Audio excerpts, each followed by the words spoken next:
امت پر حضرت ابو بکر رضی اللہ تعالی عنہ ہیں۔ ایک مرتبہ حضرت محبوب کریم رحمت للعالمین صلی اللہ تعالی علیہ وآلہ وسلم نے حضرت جبرائیل علیہ السلام سے استفسار فرمایا، میرے ساتھ ہجرت کون کرے گا اور میرے بعد میرے امت میں سے سب سے افضل اور امت پر سب سے زیادہ مہربان کون ہوگا؟ تو اس موقع پر اللہ تبارک و تعالیٰ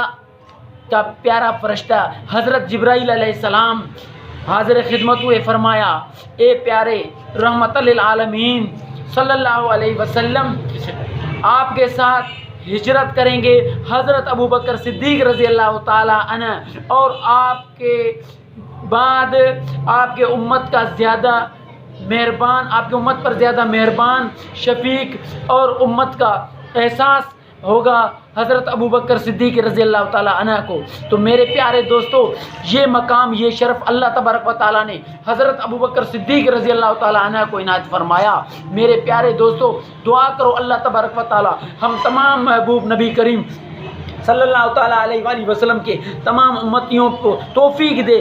نقش قدم پر چلنے کی، صحابہ کرام رضوان اللہ علیہم اجمعین کے۔ دعا کرتے ہیں کہ اللہ تبارک و تعالیٰ آپ اور ہم سب کا حامی و ناصر ہو۔